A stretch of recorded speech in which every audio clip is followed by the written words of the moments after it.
Well, after tens of thousands of migrants reportedly breached the front of Spain's North African enclave over the course of just 2 days last week, the president says it is the result of liberal laws and gives a warning for the U.S. Let's bring in Democratic strategist James Carville.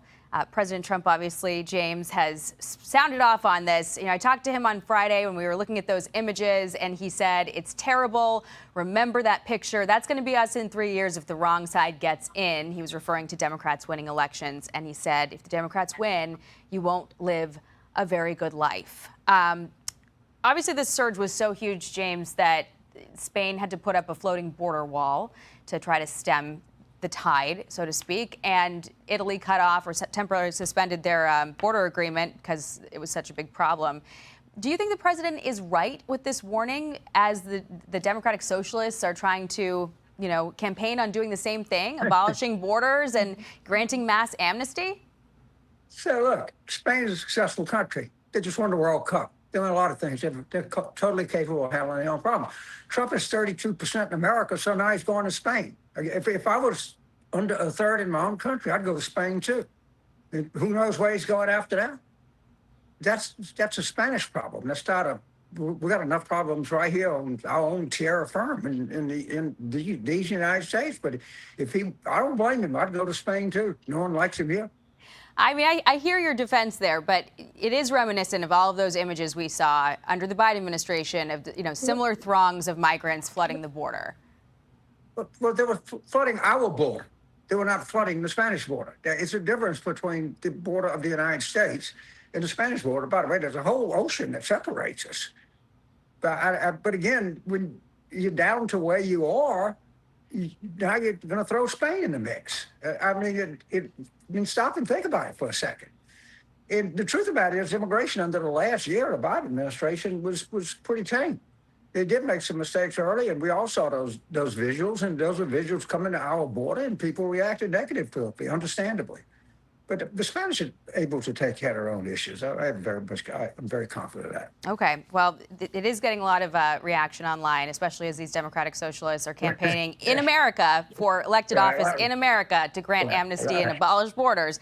But, the conversation around Democrats lately has been so dominated by the DSA. At a time when the DNC is on the ropes, Ken Martin's in some hot water. You had the debt, the donor alienation, the email scam, the autopsy report being botched, the whistleblower complaints. So you had a staffer at the DNC take to X this week to try to give people a pep talk. Look at this. There have been a lot of different headlines about the organization, and it's been extremely tough to see your place of employment, the place that you work your ass off for, end up in the headlines with a lot of bad press. The story that isn't being told in the headlines is that the people that I work with at the DNC are incredible. They're some of the most talented, hard-working people that I've ever worked with. Well, that was widely panned. Doug High said, with all the shenanigans I faced at the RNC, I'm glad at least no one suggested a video with their cat. Also, is there no comms director to say you're not filming a video with your cat?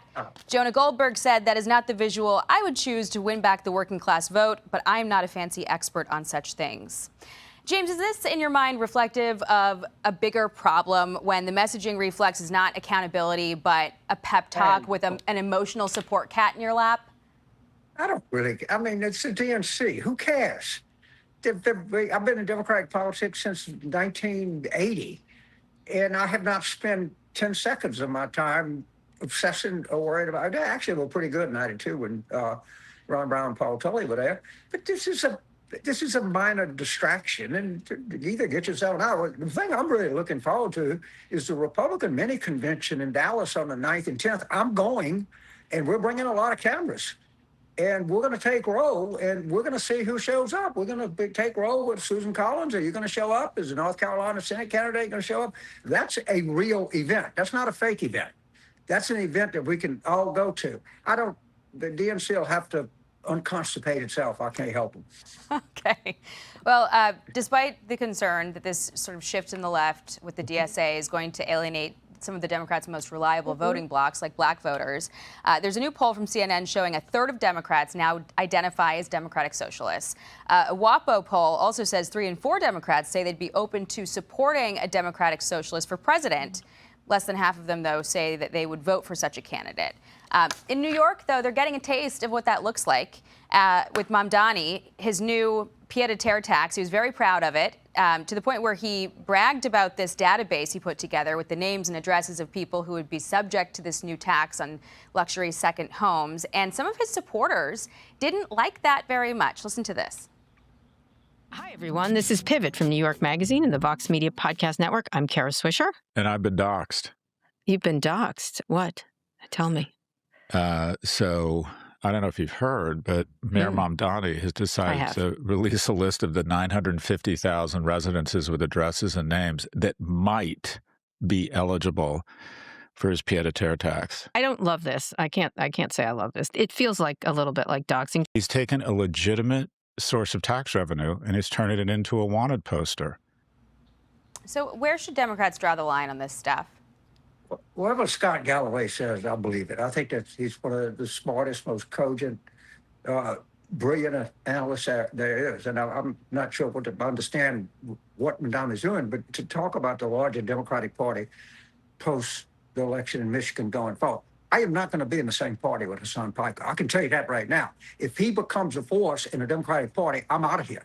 I have no intention of ever being in the same political party with that guy. Now, I think that a overwhelming majority of Democrats agree with me. But this idea that we're going to seize the means of production and just go look at the DSA platform. You don't have to look any further than that. And, you know, Jackie, it may be that the two-party system is just going to be under tremendous stress here in the coming months. I mean, you see it with Tucker and Marjorie Taylor Greene, and on the Republican side, you see it going on right now. And I can't sit here and tell you for certain how this is going to turn out. But the one thing I can tell you for certain, Hassan Piker and James Carville are not going to be in the same political party. One of us is going to leave. It might even be me. We're going to have to leave it there, James. And I have more I want to ask you about, but we're out of time. Thank you so much for joining us. Anytime. Really appreciate it. If you're in Dallas, I'll be there. All right, okay. sounds good. Thanks, James. Thank you. Bye. Be sure to like and subscribe for all the Fox News latest on YouTube and catch full shows streaming now on Fox One.